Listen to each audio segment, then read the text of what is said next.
Hello, welcome to another video. Today we'll be taking a look at the Kornilov Affair of 1917. We'll look at the historical context, some key figures, Kornilov's aims and actions, Kerensky's response, the role of the Soviets and Bolsheviks, the collapse of Kornilov's advance, political repercussions, the role of key institutions, the impact on popular sentiment, legacy and historical interpretations, key dates and events, cultural depictions, and a summary of the consequences. First up, the historical context. Well, the provisional government was formed after the February Revolution, but it struggled to establish control and legitimacy amid war, economic crisis, and social unrest. Alexander Kerensky became prime minister in July of 1917, balancing between leftist Soviets and conservative military factions. But there was still widespread dissatisfaction in the military due to war failures, lack of discipline, and Order Number 1, which democratized the military but undermined authority. I made a whole video on this. If you want to watch it, go and check it out. A book that examines this is called The Russian Revolution, A New History by Sean McMakin. This is a book I always mention because it's just great. It provides the political and social conditions leading up to the Kornilov Affair. The fragile balance of power in 1917 Russia, coupled with military dissatisfaction, set the stage for Kornilov Affair, says Sean McMakin. Some key figures were of course Alexander Kerensky, he was a prime minister at that time and the head of the provisional government, caught between the need to restore order and maintain revolutionary support. Another key figure was General Lev Kornilov. He was a commander-in-chief of the Russian army, advocating for strong measures to restore military discipline and counter Bolshevik influence. Next up is the Bolshevik leadership in general, especially Lenin and other Bolsheviks viewed Kornilov's actions as a potential counter-revolutionary threat. A book that looks at this is called Kerensky, The First Love of the Revolution by Richard Abraham. It provides insights into Kerensky's role and challenges. A quote, Kerensky's precarious position forced him into a delicate balancing act between the left and right factions, leading to a crisis of authority. Next up are Kornilov's aims and actions. Well, he wanted to restore order. Kornilov aimed to restore military discipline and order, seeing the disintegration of command as a threat to Russia's stability. In late August 1917, Kornilov ordered troops to move towards Petrograd, ostensibly to protect the government, but viewed by many as an attempted coup. There was also some right-wing support for Kornilov. Kornilov garnered support from conservative and right-wing elements who feared Bolshevik influence and sought a strong military leadership. Kornilov's push towards Petrograd was driven by his conviction that restoring order was essential to Russia's survival, even if it meant challenging the provisional government, says John L. H. Keep in his book The Kornilov Affair, An Exercise in Counter-Revolution by John L. H. Keep. It analyzes Kornilov's intentions and actions. Next up, Kerensky's response. Kerensky saw Kornilov's march as a potential coup and betrayal, prompting him to take decisive action to protect his government. On August the 27th, 1917, Kerensky dismissed Kornilov as commander-in-chief and ordered his arrest, mobilizing loyal forces and workers to defend Petrograd. Kerensky's swift dismissal of Kornilov was a desperate move to safeguard his government against what he perceived as a looming military coup, says Orlando Fix in his book A People's Tragedy, The Russian Revolution.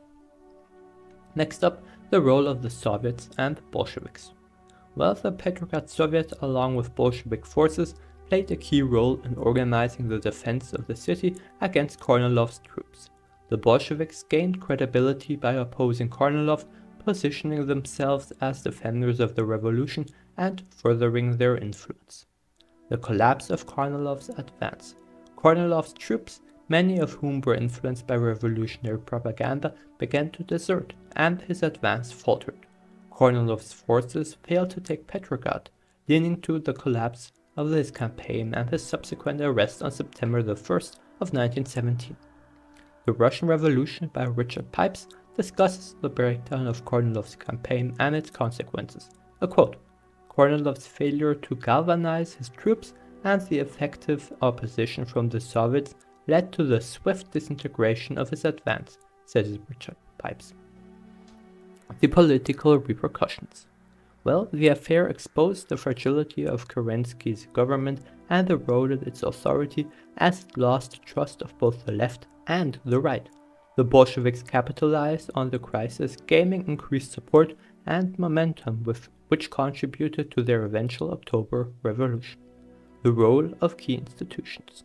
The Soviet played a crucial role in organizing resistance and coordinating with Bolshevik forces to defend the city.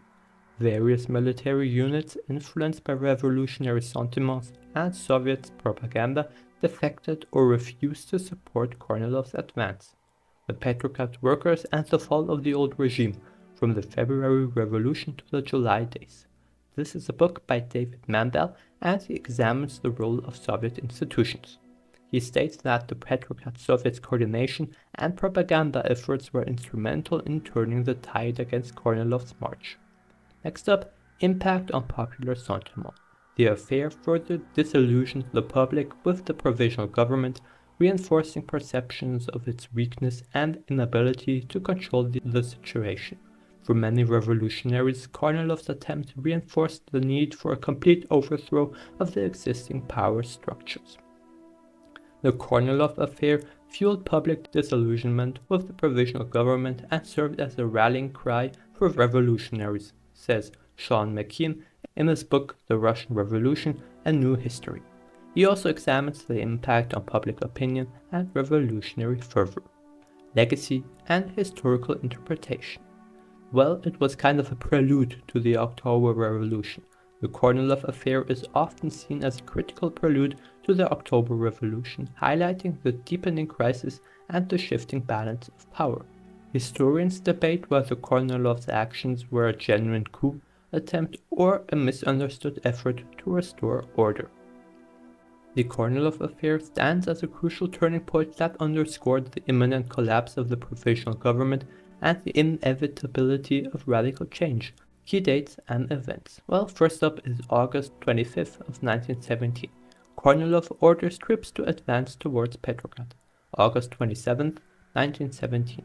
Kerensky dismisses Kornilov and mobilizes defense. September the 1st of 1917. Kornilov's advance collapses, leading to his arrest and the end of the immediate threat. Next up, cultural depictions. Well, there were a lot of memoirs and literature. The Kornilov Affair has been depicted in memoirs and historical fiction, reflecting its dramatic impact on the revolutionary narrative. Historians continue to explore the affair's implications and the motivation of its key players, contributing to a complex historiography. Last up, the summary of consequences. First up, military and political weakness. It highlighted the vulnerability of the provisional government and the disintegration of traditional military authority. It also contributed to the Bolsheviks' rise by demonstrating their capability to oppose counter-revolutionary threats and defend the revolution. Additionally, it set the stage for the October Revolution, exacerbating existing tensions and diminishing confidence in modern solutions. That was all for today. Thank you for listening.